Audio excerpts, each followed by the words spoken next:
RodMob. This is The Splash, your Northern California fishing podcast. Hey everybody, thanks for tuning in. I'm Scott. And I'm Sarah. We're coming to you from the RodMob treehouse here in crisp and cool. Well, we did have a little bit of a flood situation here from all this rain, so maybe slightly musty. Okay, slightly musty it is, Portola Valley. It's Friday, December 7th, and this is episode 37 of The Splash, your weekly Northern California fishing podcast, powered by reports from local anglers like you. All the storms we've been having kept a lot of folks off the water last weekend and much of this week, but the weather's improved, and so has sturgeon fishing. Steelhead are on the bite this week also, and crab and rockfish action is back on along the coast. We'll go through all the best bets for the week in today's show.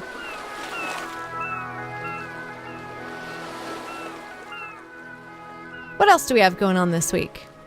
Well, on Wednesday, I headed off to Lodi to check out and record a seminar on striper fishing from a kayak hosted by the Headwaters Kayak Shop. The Headwaters is a cool shop, but they got a great feel, and it even seems to be dog-friendly. There was some pooches in attendance, including an adorable little puppy. Oh. I think it was a German Shepherd. You took some pictures. It was adorable. It was great to meet the shop owner, Daniel, in person, and Victor was there. If you remember, Victor was the guy we interviewed in episode 35 about fishing and crabbing from a kayak. I own a 17-foot powered fishing boat, and I can really see the appeal of being able to just throw a kayak in the back of my truck and get out on the water without a lot of the overhead and costs of a traditional boat. Anyway, the seminar was by Jim Meyer, who organizes events for the Freshwater Kayak Anglers Tournament Series. The seminar was scheduled to be a lead-in to this weekend's Portasac Striper Kayak Fishing Derby.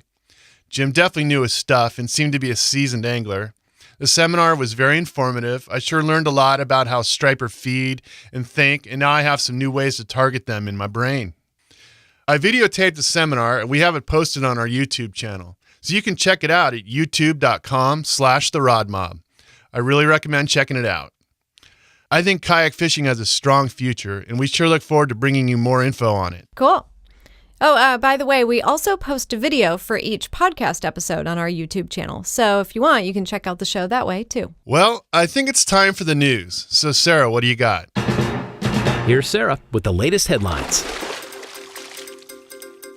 Well, in the news this week, scientists have finally figured out how to determine the age of a lobster. Up until now, they've guessed at lobster's age by size and a few other variables, but no one could really tell how old a lobster was or how old lobsters can live to be. New research shows that lobsters, along with crabs, shrimp, and other crustaceans, grow a ring a year in their eye stalk, as well as other internal areas, including parts of the stomach. By examining the rings, scientists will, for the first time, have a method to place an age on crustaceans.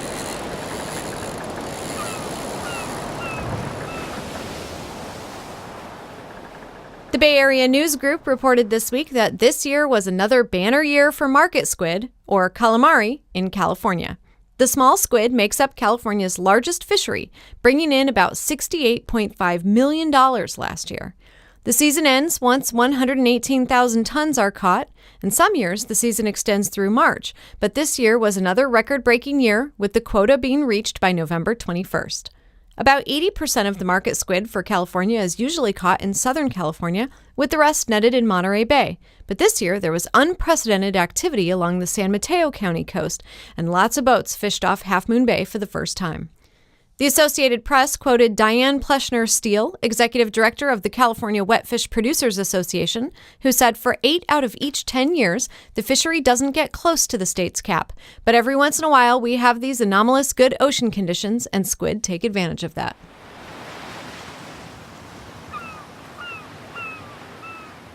Commercial crab fishermen in San Francisco, Bodega Bay, and Half Moon Bay have been off the water since Sunday, protesting against buyers who want to cut the wholesale price for crab below $3 a pound. Crab wholesalers say now that we're past Thanksgiving, customers aren't as willing to pay a premium for local crab, and crab isn't selling well at retail prices such as $4.99 and $5.99 a pound.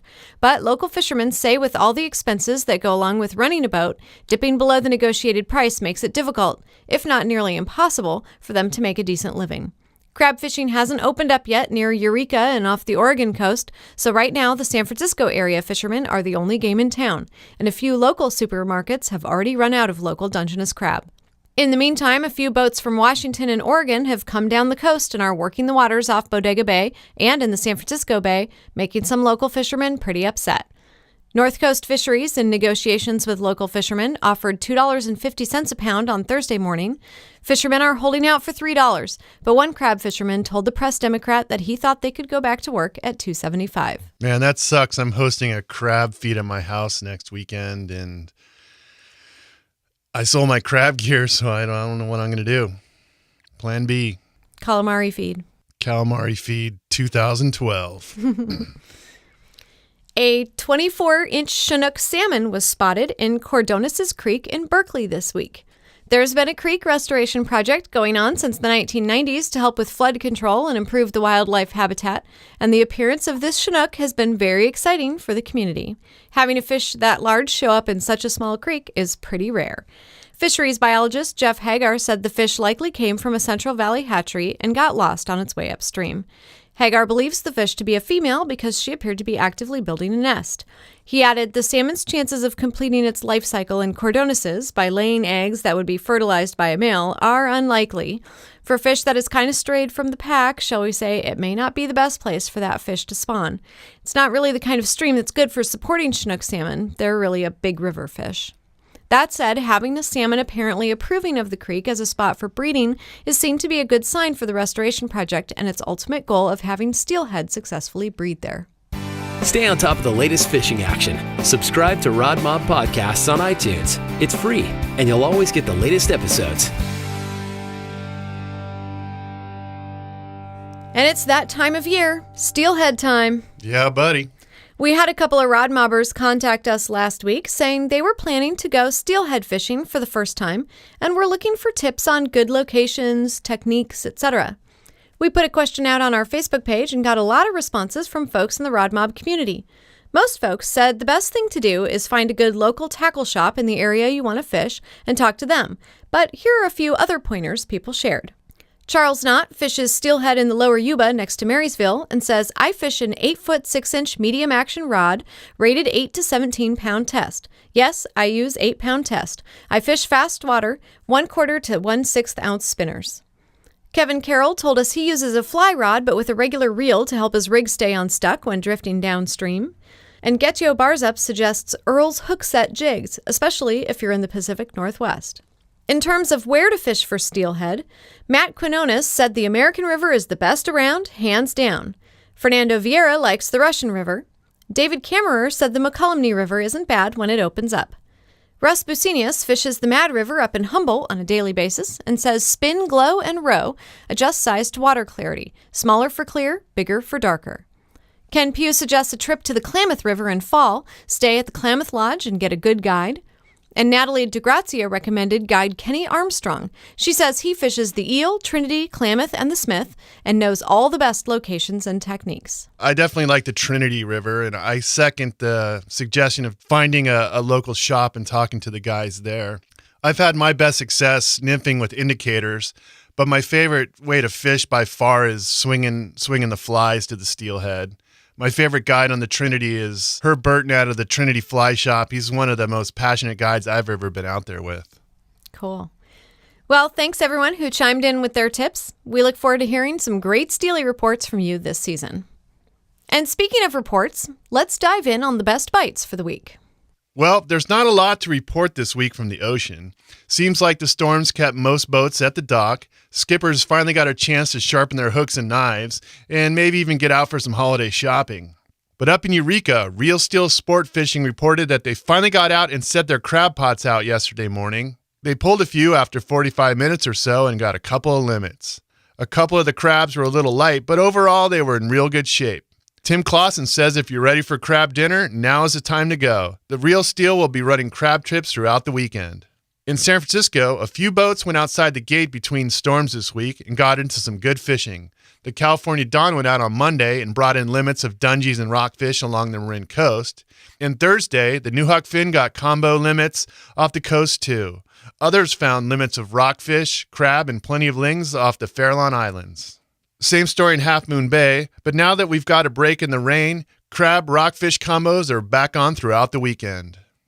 In Santa Cruz, the weather and swell have settled down a bit, and Bayside Marine reports anglers who are pulling crab pots up the coast are seeing a bunch of squid eggs on their pots. A good sign the market squid is still here, and the sea bass as well. Crab pots may be muddy, but folks are still getting their limits, and the rockfish bite should improve as the swell dies down. In today's Sentinel, Alan Bushnell reports the best spots for dungees are along the canyon edges in 180 to 220 feet of water. Alan also says the perch fishing's picked up over in Capitola, and there was a hot bite near the cement ship on Sunday for local anglers using mussels as bait. Chris's Fishing and Whale Watching was back out fishing today and had limits of lingcod, but reported slow rock cod fishing and Humboldt squid and 10 Dungeness crab for the Caroline. The action in the San Francisco Bay has been slow this week. NorCal Fishing News reported a few sturgeon were caught on Sunday near Coyote Point, and there are plenty of sharks and rays out there. All of this incoming fresh water should push some sturgeon into the mouth of the North Rivers, the flats around the pump house, and off of the Oakland Airport. I'll be out fishing this Monday with Steve Talmadge of Flash Sport Fishing, and I'm hoping this rain and the right tides will pay off for a great day. Speaking of sturgeon, San Pablo Bay has prime conditions right now. Water's dirty, plenty of fresh water, and no crabs, and the tides are right. If you're targeting stripers this week, bait is a better bet with all the dirty water. There's lots of muddy water and debris in the Delta, and the wind pushed lots of hyacinth to the shorelines in the South Delta. Despite the muddy water, there have been some reports of pretty good striper fishing this week for folks fishing with bait, shad, sardines, and mudsuckers mostly, from the Decker Island area to Sherman Island. NorCal Fishing News reports striper fishing was good at Firing Line in Pittsburgh on Monday. 18 to 22-inch fish are being caught on shad in Antioch, and there's good fishing and no pressure in Rio Vista in Montezuma Slough. And USA Fishing has some reports of big stripers this week. A 42-inch and 36-inch fish caught out in front of BNS bait at McAvoy's Boat Harbor and Bay Point using live bullheads. A 30-pounder and a few in the 20-pound range caught out near the PG&E plant, also on live bullheads. And some 22 to 24-inch stripers near Chain Island on fresh shad. Of course, with this weather and good tides, the sturgeon fishing is picking up. They're expected to be migrating to deeper water near Pittsburgh, and we're hearing some of the best areas are Light Number 1, Number 2, and the Pittsburgh Power Plant all the way down to the Mothball Fleet. In Rio Vista, NorCal Fishing News says sturgeon are jumping all over during the beginning of the incoming tide, hitting on salmon roe and eel.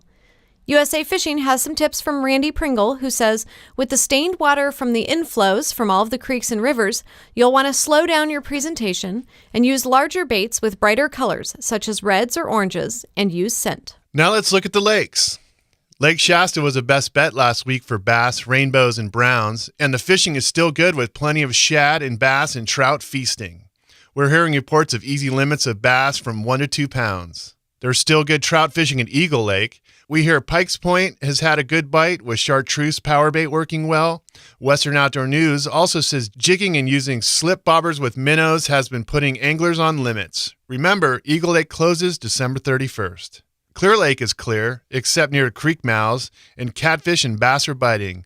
Clear Lake Outdoors reports the big fish caught in last week's bass tournament was a 9-pounder. Lake Berryessa is turned over and there's good bass and trout fishing right now. Fish are biting on shad, night crawlers, and live minnows. Last week we reported big trout were being caught at Collins Lake. It's pretty muddy now, but still getting weekly 2,000-pound trout plants from the DFG, and catfish have been biting. In the East Bay area, the water's clear at Los Vaqueros and trout are biting on power bait. NorCal Fishing News reports trollers are doing better than shore anglers right now. Shadow Cliffs is scheduled for a trout plant this week, and we're hearing good reports from folks fishing from shore. There's also some good trout fishing at Quarry Lakes right now. NorCal Fishing News reports the big fish of the week was a 12-pound trout caught by Jesse Palomares of Fremont using a kernel of corn. And in the Motherlode area, New Melones continues to get weekly trout plants. We're hearing reports that trollers using shad-patterned lures, needlefish, XLs, and rapalas are finding bigger fish above Parrott's Ferry Bridge. Bank fishermen are having success using Berkeley power bait, mice tails, worms, and night crawlers near Glory Hole Point and the Tuttletown boat ramp area. Catfish fishing continues to be good. This is the time of year to catch the big cats at New Melones, and they're moving shallow and feeding on cloudy and rainy days. The staff at Lake Comanche reports that the lake has turned over and fish are being found in the top 15 feet of water. Recently planted trout are sticking around the shoreline and are liking power bait. The ramps at the north and south shore have been productive, and trollers are getting their trout long lining around Big Hat and the dam.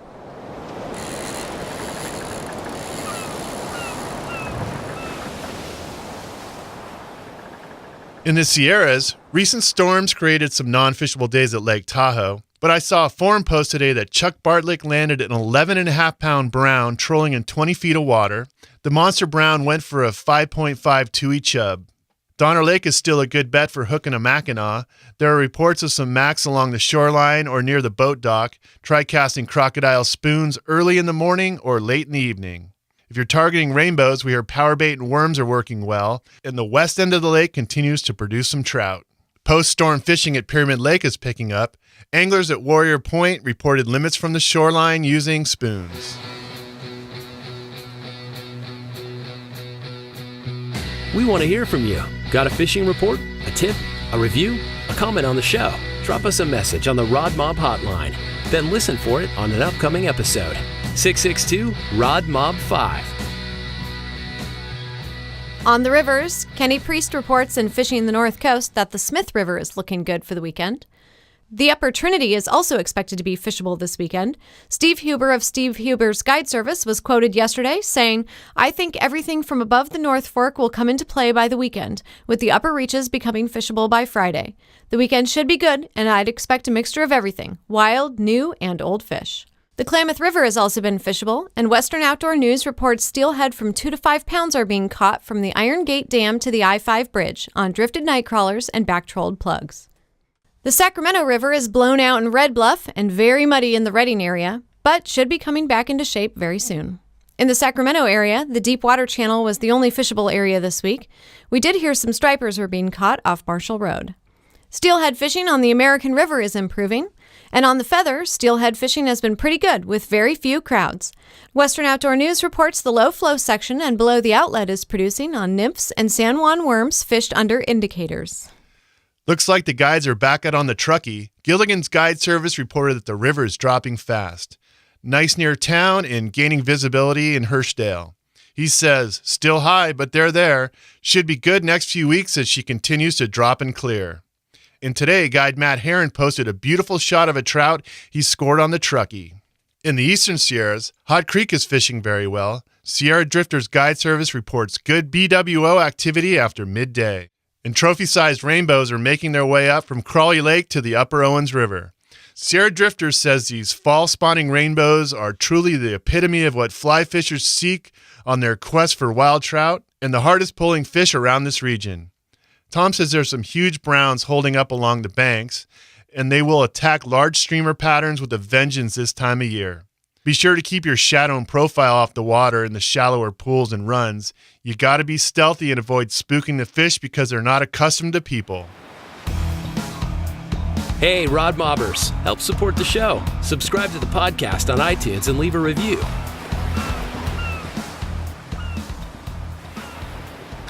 Woo! Fish! Woo! All right! Catch of the week. This week, our podcast album artwork comes from Brandon Kramer, who posted a pic of an 8-pound hog of a bass he caught from a canoe. Brandon said she literally pulled me around about 100 yards. Thanks, Brandon, for the report and for posting this week's Catch of the Week. And now for our poll question. 2013 fishing licenses are now available. So last week we asked, when do you buy your fishing license? Well, 73% of you said you purchased your license at the beginning of the year.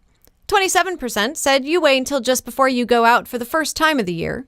And not a single poll taker has a lifetime license. Okay, now for this week's poll question. So a couple episodes back, we spoke with Victor Woolworth about targeting crab from a kayak. And the other night while I was at the Headwater Striper Fishing from a Kayak seminar, I was thinking a lot about how boats, even small ones like kayaks, offer a lot of access to different types of fishing. This week, we want to know, how much fishing do you do from a boat? We'll post a poll question on our website, so head on over to rodmob.com to cast your vote. Upcoming events you won't want to miss. Here's the RodMob calendar. Tomorrow, Saturday, December 8th, is the 18th annual Calusa Crab Cioppino Feed Salmon Barging and Restoration Dinner at the Calusa Fairgrounds. Cocktails will begin at 5 p.m. and dinner begins at 7. Also, December 8th is the Discovery Bay Lighted Boat Parade in the Delta. And December 9th is the 2012 Port of Sac Stripers Kayak Fishing Tournament at the Barge Canal Recreational Access in the city of West Sacramento.